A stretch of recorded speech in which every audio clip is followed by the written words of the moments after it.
Right, hello everyone, and welcome to the Switcher Player podcast. Micky, what started out as a series of texts one night with just an idea has turned into a reality. How do you feel about it? Yeah, I'm looking forward to it. I think after speaking to yourself and hearing what a few people have spoke to you about, it's something definitely in the situation we're in now where we can have a little bit of fun. We can get people on to talk about Hartlepool, about football in general, and even any other sports as well. So, yeah, really looking forward to it, and just wish we could have picked someone better than Nels to start tonight. No, delighted to have you along. Well, we are running about 15 minutes late because the tech whiz, Micky Barron, couldn't get logged on. No teething problems, Mick. Can't hear him now. No, he's not mute, he still, has he? Don't know what he's done. Can't hear you, Mick. See, right on cue. Yeah, my internet's good. I might have to get the boys off the Xbox at this rate. Oh, right, okay. That's what it's like then on lockdown, isn't it?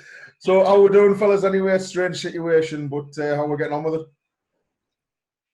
Yeah, all right.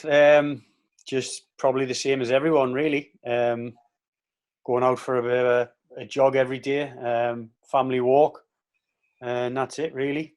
Sort of trying to make a few phone calls with the new job I've got, trying to put a squad together. So that's keeping us busy. And I've just got a new puppy as well, so that's definitely yeah. Good behaviour. Yeah, not too bad. Not too bad. A little bit nippy, so he's biting everyone at the minute. So, but everything's all right at the minute. Yeah, I think it's hard, isn't it? I think we've had good days, we've had bad days, and just trying to fill the days has been difficult for us sometimes. I think Nick's friend came round the other day, and first question she asked Nick was, "How are you managing?" So I thought I'd step in and answer for her like I normally do.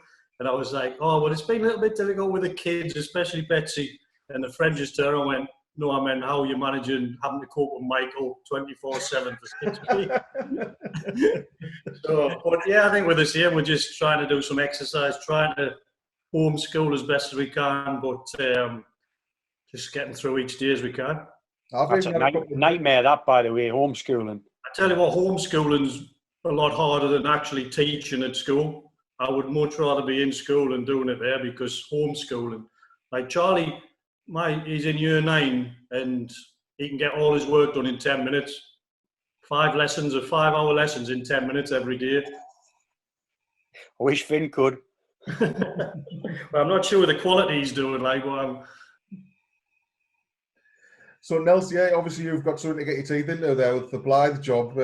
Beginning of the month, unveiled as the permanent manager, weren't you? So, how pleased are you with that? Yeah, it was all a bit of a whirlwind when it all happened. Went in and trained a couple of times. Was supposed to play on the Saturday, and the game got called off. Waterlogged pitch. And then the following Wednesday, I think it was, I got a phone call asking if I'd take it until, well, just for the next couple of games till somebody came in, and then took it for the Brackley game.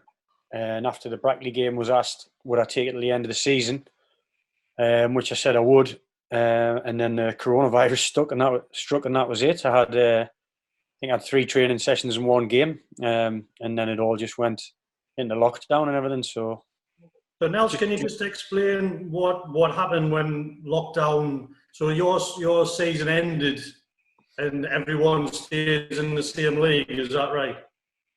Well, that's at the minute. That's what it's been pretty unclear, to be honest. The National League have been quite poor, if I'm honest, with communications to the clubs. There was an email came out saying there'd be no promotion from Step 3 to Step 7. And then I think there was a paragraph in there which said there would be no relegation from Step 2. But then trying to get that clarified has been a bit of a nightmare. So we're still, I think it is pretty much ratified by the FA. I know there's been big legal things with South Shields and stuff like that. Mm-hmm. But yeah, it looks like National League North next season. Everybody, at the minute, it's undecided what's happening in terms of playoffs and promotions, I think. I know League Two had a vote, didn't they, on what they're going to do. Yeah. I think the National League is still trying to decide what they're going to do in terms of Barrow and the teams who are at the top, whether there's actually going to be a playoff situation or not. So it's still very unclear for some of them chasing promotion. So does that affect your planning at all, Nels? Does it affect the sort of players you can look for, or the budget that you have? We're planning at the minute to be in the National League North. We're fairly confident that's what it's going to be. The budget on another hand is difficult at the minute. The chairman and the board are trying to do it on average gates. So normally the end of the season comes, the summer comes, they'll get a budget ready for next year, which will be on predicted gates, and obviously they'll have an idea on what them gates are going to be over the last sort of 5-6 years of the history. Obviously sponsorships as well, that'll get factored into the budget. Where this season you just don't know whether people are going to be scared, whether the gate's going to go down, or people are going to be have missed football so much that they're going to flood back. So you're going to have increased gates, and also sponsors who have sponsored every football club in the world really haven't had their sponsorships fulfilled for last season because the season ended early. So how do you compensate that going into next season? Do you have to give a reduced rate? Or them sponsors or their businesses in a position to carry on with sponsorship next year? So, there's a lot of factors going into it at the minute. And to be fair, the chairman and the board, they are working hard to try and get those sponsors in and come up with a budget to give us to allow to go and bring players in. We've already sort of extended the contracts of one or two. Speaking to some of the other lads to try and do it with some of the other lads as well, but it's quite hard to commit with the current situation we're in. Baptism of fire for your first job, then, yeah. It was, yeah. But if you come through this, then hopefully you put you in good stead for anything else that gets chucked at you. If you're lucky enough to still be in the game in 2 or 3 years' time. You've been determined, haven't you, to get a chance in management. I know you had a brief spell at Stevenage, and you've been touch and go with it a couple of times over the last couple of years, trying to get jobs, haven't you? It's always been you've been pretty focused on what you want to do. Yeah, I've always wanted to go into coaching. Barnet gave me the chance, give me the under-23s role while I was still playing, which was good of them. It was tough. I was training every morning with the first team and playing most weeks. I would come off the training pitch and then go in, get the equipment out and set up to coach the 23s on the afternoon. So I got into it there. Martin Allen took me to Chesterfield and I got involved a little bit more in the first team side of it there, helping him plan training and take the odd session. And John Sheridan let us do that when he came in. And then obviously Gated, another player coach role. And after working with Graham Wesley down at Barnet as well, he took us to Stevenage. Yeah. And then the Blyth thing just came about pretty much off the cuff. Just went into sort of purely play to get me through till the summer and then reassess and reevaluate. And then it turned into a permanent job. But it's definitely something I've wanted to do, and something I've been pretty determined to get there. Probably came around a different way than I probably would have expected, but I don't suppose there's any right time. It's just when it comes about, you've got to sort of try and grasp it and do as well as you can with it. Yeah, Nels, I know we've spoke about this a lot, and you've done all your badges, you do a lot of qualifications, but you've spent time on the grass as well, which is vitally important. You've seen the situations that are going to come up in a season. I think that's vital for a manager when, especially in your first job, that nothing phases you. You know what I mean? Everything that will come up, well, apart from lockdown, probably you'll have been in that situation before. And one thing people used to always ask me is, who's the best manager you work with? And And I think those are the easy answers to give, but I think sometimes not doing things that the worst managers you probably work with and learning from that, or maybe situations that you've been in with a different manager will stand you in good stead.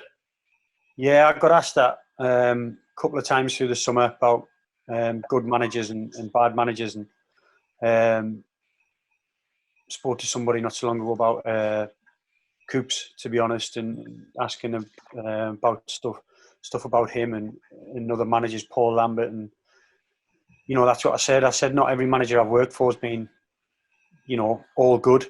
There's been bad bits about them as well, and there's sometimes the important bits. When you've seen a manager who has been a good manager and you've got on well with and stuff like that, and you've seen him do something, or you might not have seen it firsthand, but one of the players he's done it to has come back and confided in you and told you how they're feeling by what they've been told by that manager, then, makes you think, well, I don't want to have one of my players feeling like that or treating them like that if I become a manager. So you take the bad bits as well as the good. Martin Allen was very good at it in terms of, I was just a player. I wasn't even part of the coaching staff at all, but because I was sort of 35 till 38 when I was down there with him, he used to have me in meetings. So he used to say, I need to have a meeting with such and such. I want you in. So I'm just a player, not even part of the coaching staff or anything. He had me sitting in the meeting with him, just so he had someone else in the meeting. So it wasn't a one-to-one. So he was always covered and he had someone else there. And just seeing how he sort of conducted himself and ran their meetings and how he carried himself was good. And he used to also, whenever he was doing any interviews and stuff like that, if I was in the room, rather than him saying like, give us 5 minutes to do this, he would just do the interview, whether it was on camera, whether it was on the phone, whether it was face-to-face, just do the interview with you in the room and answer any question that was there, even if the questions involved me and I was sat in the same room. And seeing him do that, and it was very, very good and very knowledgeable to have that on board when I wasn't even a coach at the time. I think an interesting one for me, Nels, is Wesley. I think obviously when we were at Hartlepool, he built up this persona of everybody in football hated him and hated what he did. And I was the same. I remember going to Preston, and I never wanted to beat anyone as much as I did that night, just purely because of him. And I think it was at Stevenage, John Hughes was like, come on, we'll go for a drink. And I was like, nah, I'm not going up. And he was like, why? I was like, I don't like him. And he was like, well, have you ever spent any time with him? I was like, no, I just don't like him. He said, Micky, that's not like you. He said, come on, we'll go and have a drink. And to be honest, I wore my hands up. He was absolutely fine with us. And he was actually quite a nice person to sit and talk to. And he was very pleasant, very polite. But I think he just built up a persona where he wanted everybody to be against him. And until he got to know him, he didn't realise what a nice man he actually was. Yeah, he came in upon it, and I got countless messages from, obviously I'm 38 at the time, I've played with hundreds of players through my career, and my phone just went mental, and I can honestly say not one positive message, not one. Yeah. Everything like, good luck, all the best, and all this. And I was just like, it is what it is. Like I can't do anything. Like I'll take him as I find him, like however he is. And we had a meeting on the first day, and he just asked for a little bit of feedback from the boys in terms of what was needed, what was going wrong, did any of us know what we would do if we got the job, or if we were in charge for Saturday, what would you do? And I said, yeah. And he said, what would you do? And I sort of said, I'd simplify it. Nothing else. I just said I'd simplify it and go back to basics and stuff like that. And he said, do you know what team you'd pick? And I said, yeah. He said, would you mind naming it now in the room with all? I was in the front row, I had all the eyes in the back of my head. And I said, yeah, if you want. And he went, go on then. So I named the team where I would play on Saturday. And I said, am I putting myself in it? And he said, if you think you'd play yourself, then put yourself in it. So I put myself in it. The captain's armband on. I was on free kicks, throw-ins. But no, I did. I named it, and some of the lads weren't happy. And They sort of, a couple of them spat the dummies out, and he asked them, does anybody disagree? And a couple of them put their hands up and disagreed and stuff like that, and it wasn't bothered. I said, we went back in the dressing room, and I sort of said to all the lads, spoke to the lads, I said, look, if any of you has got a problem with what's just happened, like, come and see us and have a pop if you want. I says, but that's the team I would play, and I'm not apologising for it. That's what I do. So I think sometimes the manager just wants you to be honest, doesn't he? He wants someone, especially if he's new in the building, he wants someone that he can think, do you know what? Yeah, he put his neck on the line there, but at least he's being honest with us. I remember Mike Mule doing it with us at Hartlepool, and just going around the room, and he had everybody in the change room, staff and everyone, and he just went round the whole group saying something negative about everyone. You're this, you're that, you're this, you're that. And I remember I think it was Tommy Widd, and Tommy Widd went, nah, I'm not having that, gaffer. And Mike was quite aggressive in the way he was holding the meeting. And he went, why? What's wrong? He said, I disagree with you, and I'm not having it. You're not saying that about me. And Mike was like, at last, now I've got something to build around, you know what I mean? But he was literally having to go with everyone, the staff, everyone was in there. But he wanted someone to stand up and say, right, well, now we're drawing a line, we can build a team around him, or do you know what I mean? We use him as a leader and that. And that for me was, I mean, some of the stuff Mike used to do was a bit wacky at times, as you'll know, Simo, but he wanted that thing on that day for someone just to say, no, hold on, gaffer, I disagree with you, and I think you need that sometimes. Yeah, definitely. Did you, Micky, when you were playing with Nelson, you know, seeing Nelson come into the club and everything, did you straight away think, and Nelson, were you even thinking about management during your playing days? Did you see him as a manager, and were you thinking about that sort of thing when you were still playing earlier in your career?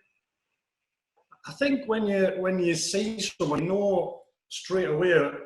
I always think if people like talking about football, is one of the first things you think. If you sit on the bus, and not that you're talking tactics 24 hours a day, but if you've got that real interest, if you've got the top goal scorer in each league, do you know what I mean? Little things like that.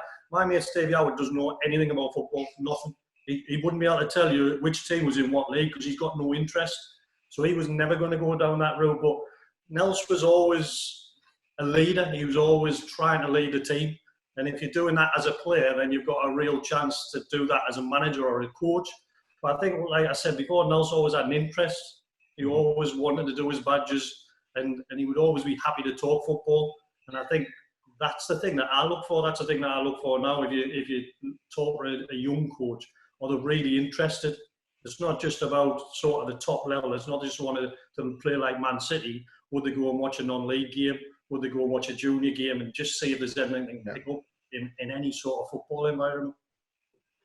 Yeah, I always had that interest, but never really didn't get into me badges till I was up at Kilmarnock up in Scotland. Right. And once I started the B license up there, just made you see it from a different side. And then once I did that, I just got into it. And I remember Lee Johnson was up at Kilmarnock with us, and he was doing his A license as I was doing my B. And he could just talk football for hours all day. He could do it 24/7, and sort of just spent quite a bit of time with him while I was up there. And he actually, little transitional period, he moved in with me up in Glasgow for 2 or 3 weeks, and that sort of had an effect on us as well. Then I went on to do my A license, and you just get deeper and deeper into it, and you start looking at things different ways. And well, I wouldn't do it that way. I'd maybe do it this way, and you start. Your mind's always thinking. Every time you're on the training pitch, every time you're watching a game, you don't watch a game just to watch a game anymore. Once you start doing the badges and that, I think you start picking up little subtle changes in formations or weaknesses in oppositions, and thinking, well, if you maybe switch them two wingers over, I think he can get at him. And you just start.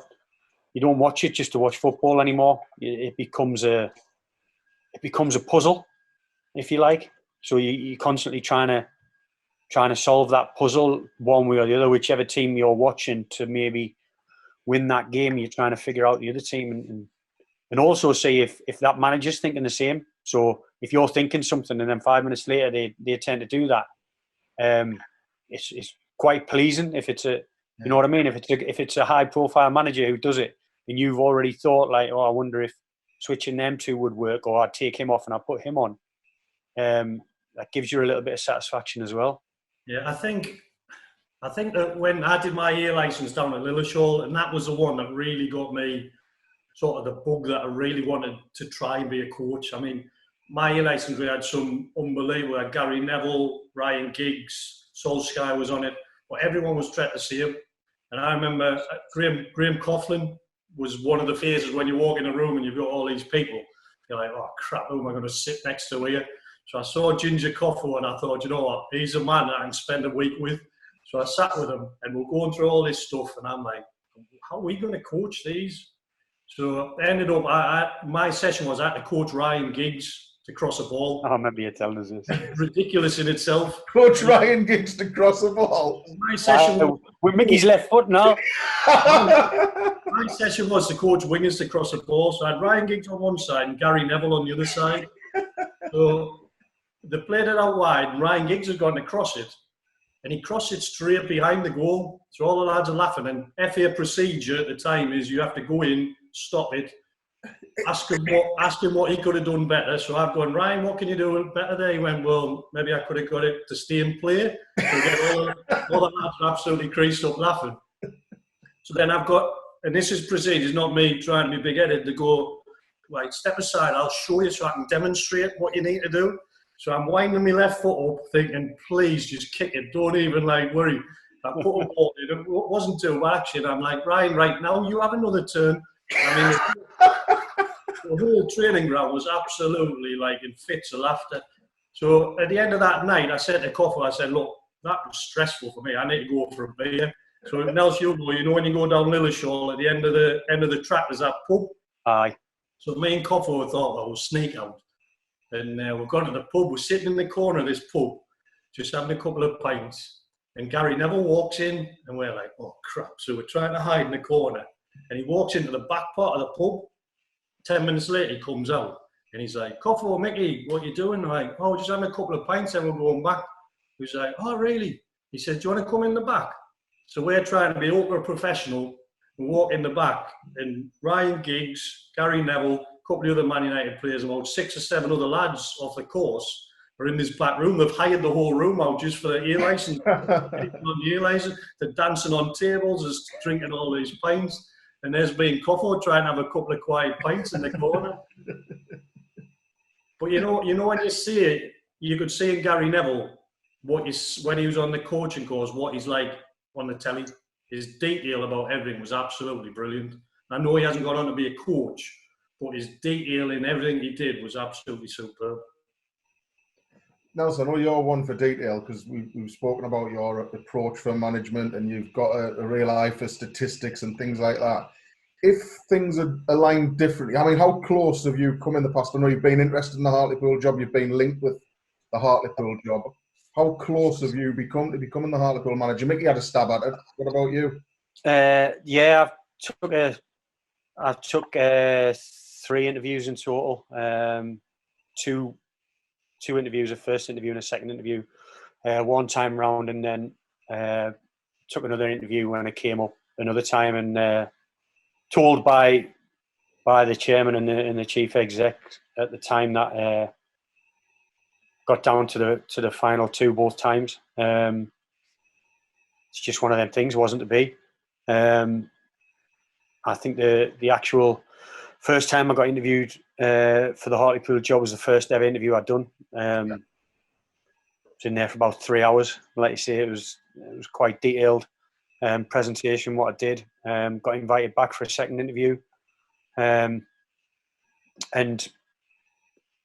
pretty much thought I was there or thereabouts when I left the room on the second interview and got told that as well afterwards. But like I say, it wasn't to be. It was one of them things. There's went on to be quite a bit of change since that first interview I've had. So maybe it just wasn't the right time. Maybe it wouldn't have worked out if I did get it. So, you could say it could have been brilliant and it could have went perfect, or I could have dodged a bullet. You just never know. So all you can do is react and adapt to what's going on. And at the minute I'm in at Blyth, and I'll chuck the same focus, detail, and attention to that role as I would whether I was at Hartlepool or at Stevenage. Yeah, I know I spoke at the time about it, Nels, and afterwards, and I think everyone knows that how close you were to that job, and it was a last-minute turnaround, wasn't it? For some reason, whatever reason that was, is why you didn't get it. And I think, as I know you in the presentation would have done, for them not to give you that job at that time was harsh, you know what I mean, on you, especially when people are telling you that you've got that job, and then for some whatever reason that it doesn't come out like that. So, as you say, it's one of those things. It might have been a disaster for you. It might have been a bad time. So, that's football, isn't it? You get people saying stuff to you all the time, and it doesn't work. Yeah, it is. Like I say, you can't change it. The club decided to go whichever way they did, and that's that. I'm sure there's been more interviews since then, and I'm sure there'll be more interviews in the future. And if you present well enough and have a good enough reputation to get the job, then you'll get it. If somebody they deem to be better, then they'll give it to somebody else, and that's just the way it goes. Nels, can I ask you a question? Does it put you off going back for the Hartlepool job ever? I think the circumstances around it coming up again would dictate that.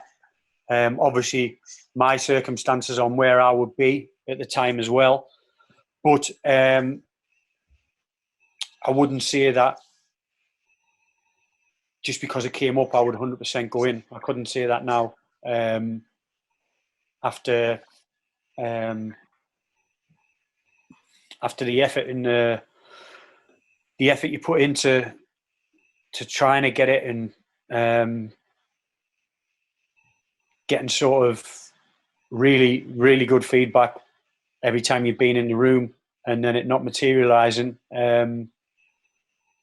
Is the feedback genuine? Is it not? You don't know how many other people got the same feedback as I got out of the other people who were interviewed. But I couldn't sit here and say just because it came up 12, 18 months down the line, I would bang a CV in straight away. I think the circumstances would very much dictate that. My circumstances, and also the circumstances around why the job was available.